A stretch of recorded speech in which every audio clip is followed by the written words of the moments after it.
I don't think I can show you guys this part, so be right back. Sorry for the dirty kitchen, guys. We're just go all the time. Sometimes we don't have time to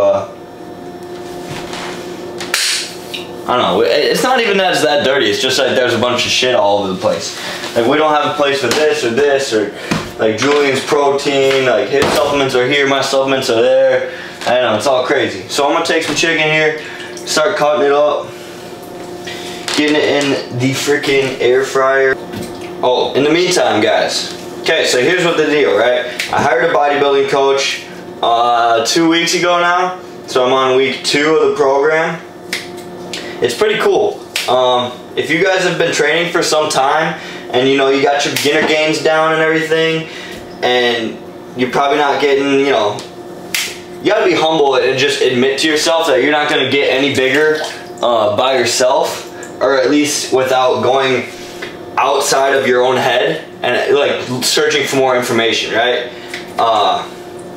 So I mean, that's what I did. I've done plenty of research on strength and nutrition and bodybuilding, hypertrophy work, you know, proper protein intake, stuff like that. I even go to school for exercise science where I learn about stuff like that, and I still didn't think that was enough, and I wanted to really take it to the next step.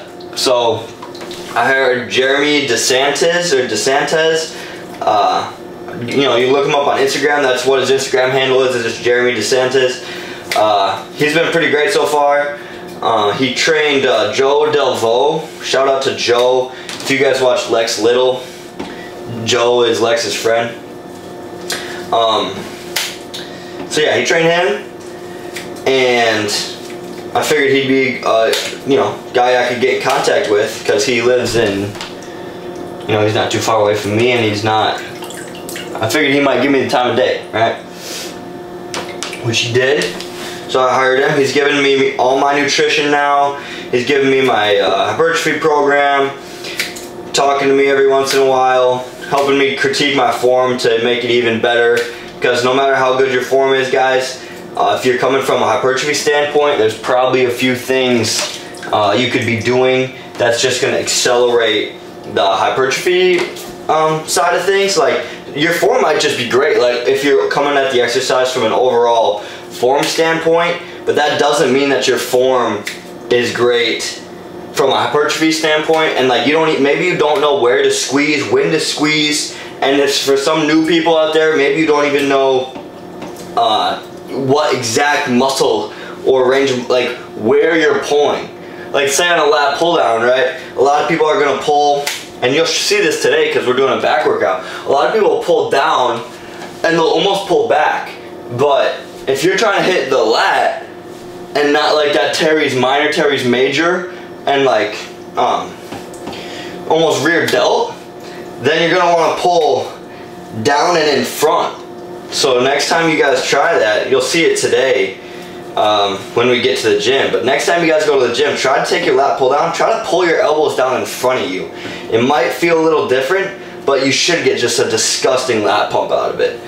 So yeah, there's all sorts of little things like that that you might not know about. And honestly, I didn't even know about a lot of stuff until the last few weeks here.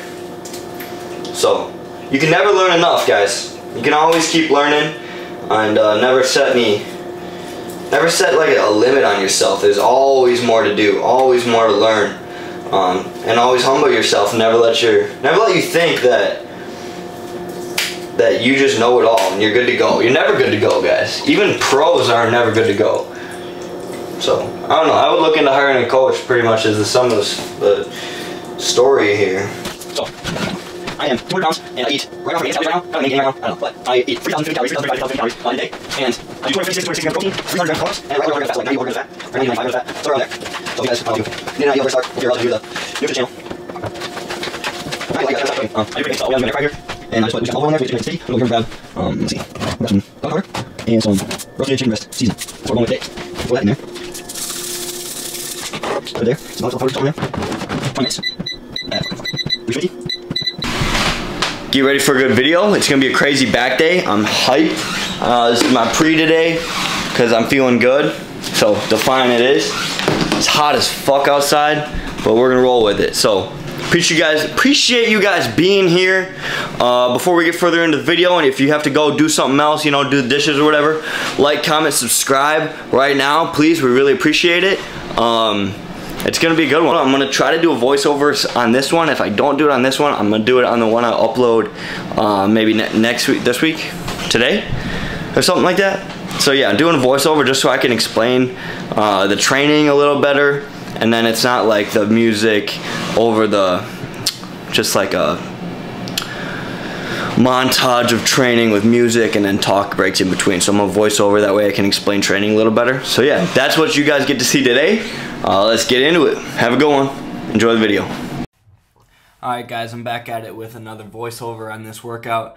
Let's get right into it. So here I am starting out with some conventional deadlifts just to warm up the back. I'm not letting the lower back curve, which would anterior or frontally rotate my pelvis, which would put more stress on my hamstrings.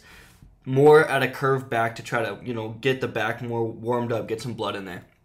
This is my first warm-up set with lat pull-downs. As you can see, I am using straps today, really trying to isolate the back.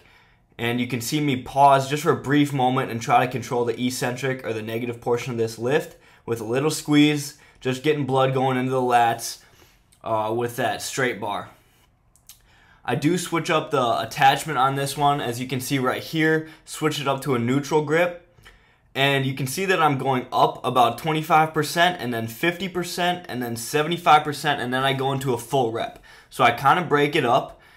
These are called quarters, or yeah, pretty sure they're called quarters.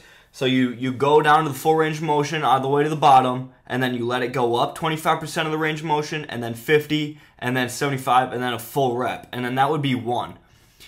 As you can see, I did have to drop it there because the pump is pretty insane and it's very difficult to do on my last set. I only do this type of set on my last set. So this is not every set. This is like an all-out failure type deal. It is excruciating if you do it right. So definitely worth trying if you guys want to do that. And you can do it more on lat pull down. So I did drop it again just because I really want to finish off the lats here. And I was enjoying some nice pain through my lats on that one. All right, and then I think for sets on that, it was, up until that set, it was set to 8, okay? So then I moved into some dumbbell rows, and you can see I'm pulling back kind of towards my hip on these first few. I actually am supersetting that grip and style of row with a more high row, as you can see in a second. So I'm pulling back towards my hip, trying to get that low lat, letting it get a good stretch down at the bottom. And then pulling back, really trying to squeeze on every rep, guys. Everything is as concentrated as possible with this type of training. The last 2 weeks of what I've been doing in the gym are just like contraction, feel everything. So I'm really trying to squeeze, and it's very tiring. So as you can see, I'm getting a good sweat here. All right, so this style, I just supersetted it with a more high row here, trying to get the upper back going, and I'm trying to squeeze in between the shoulder blades there, maybe the teres major, teres minor a little bit, and then even like kind of rear delt pump there. So I'm giving a good squeeze, and then I'm going to switch hands. Same on that side, so I don't take a break in between that first style of row and this style, and I'm doing like sets of 12 here, so it's pretty hard.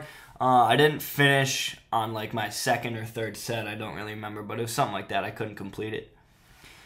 Yeah, so that sucked, but definitely recommend. And then after that, we get into some pull-ups here in a second.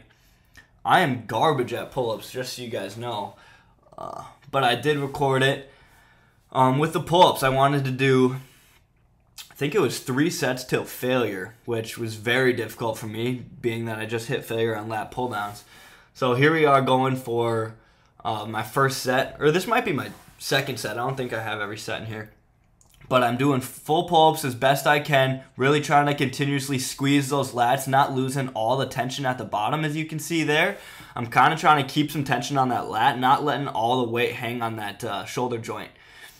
And then I'm just supposed to go into pulses, which is just me doing what I am right now, trying to get it up. Obviously, I can't complete a full rep, but I'm still trying. And just try to finish off the rest of that movement. Very difficult, but a good time. And then, I'm sorry for the angle on this one, guys. I was at the gym by myself, so I didn't really know what I was looking at through the camera. So I just set it up and crossed my fingers, and I was too tired to like do another take on it. So this is what we got for some T-bar rows. I did wide grip on this one.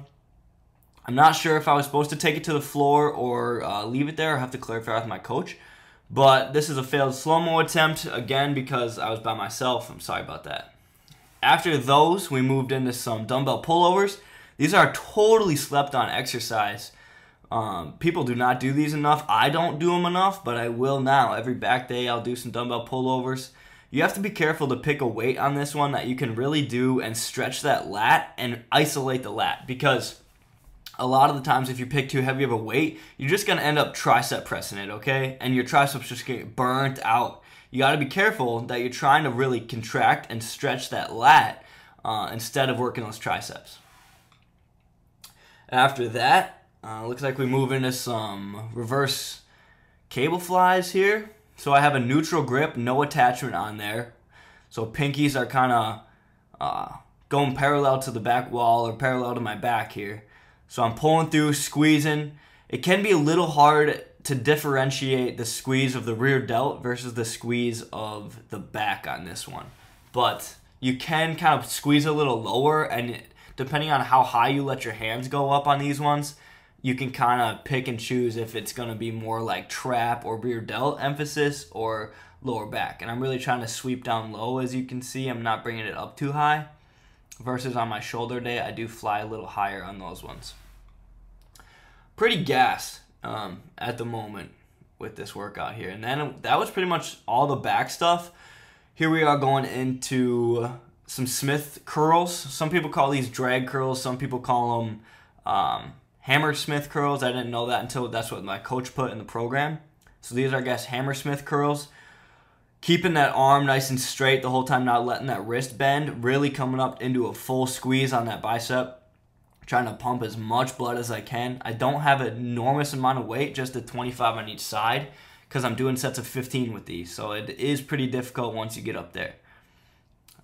These get pretty painful.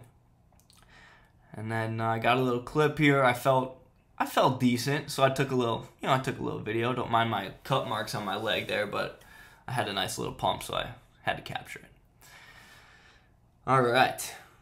If you guys have any critiques for my little posing session here, let me know in the comments. I'm kind of guessing on posing, doing what feels good, doing what I think looks good. I've never had any actual posing practice, so critique away, please. Tear it up. The lighting is pretty good here, so I don't actually look this big in person. I don't know if I look big at all. I mean, you guys can be the judge of that, but I don't, even if that, I don't look like that most of the time. So good lighting there, but it was a nice little, I had a good pump, so took advantage of it. And then we move into my last exercise of this back and bi workout, which is the isolated preacher curl here. These ones you guys can do with a plate loaded preacher curl machine if you have one. If not, like myself, you just use a little preacher curl bench here and a dumbbell, isolate it, and it's a little trickier with a dumbbell to get as good of a squeeze, and you don't really get the full, I think the pump isn't as good as if you were going to do it on like a machine, but that doesn't mean that the bicep's not getting worked even more, because there's a whole lot of stabilizing you got to do there on that whole bicep versus on a preacher curl machine. I don't know if you get that same type of pump. So yeah, that wraps that up.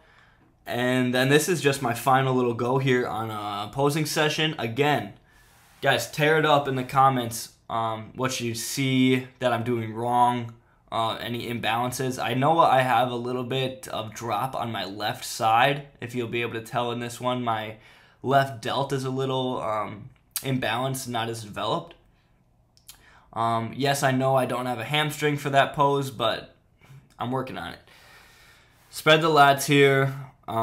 Still working on those as well, but I think they're getting better, so that's good.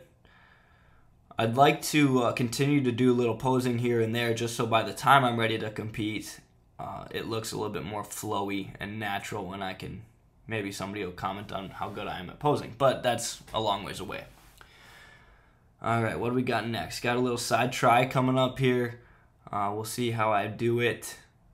let me know if I should bring the shoulder back more or should the arm be more straight down. I don't really know. I could ask my coach, but I don't even know if he thinks I should be ripping up poses right now. Getting a little tanner though, so that's cool. We getting tan, bro. Getting there. I was a pretty pasty boy back in the day. Rear delt still needs some work, I can see there. You guys can enjoy that weird looking rear delt, but it's better than it used to be. So this is gonna wrap up this video here. I think I put a little talking segment in the end of it, so you guys enjoy that, but I'm gonna sum up the voiceover. Appreciate you guys watching. Alright, that's it for this one. Like, comment, subscribe, guys. That's all I'm gonna say right now, because I should have been, if I did it right, there should be a voiceover on this video explaining kind of my thought process while I'm training, what to do, what to not do with these exercises. If any of you guys want to do this workout, I highly recommend it. It's absolutely phenomenal for hypertrophy purposes. So I hope you guys enjoyed the voiceover style. Comment down below if you guys like that more than the music montage. We'll continue to do both, but if there's one that you guys like way more, then obviously we'll continue to do it, because I think it's kind of cool that I can explain what I'm thinking while I'm doing it, and then you guys can kind of like follow along with me. So thanks for watching this far. Like, comment, subscribe if you're feeling a little motivated. If not, just subscribe for more, turn on that notification bell, and keep coming back to enjoy our content, guys. Have a great day, stay disciplined, stay calibrated, defy the standard. See you later, guys.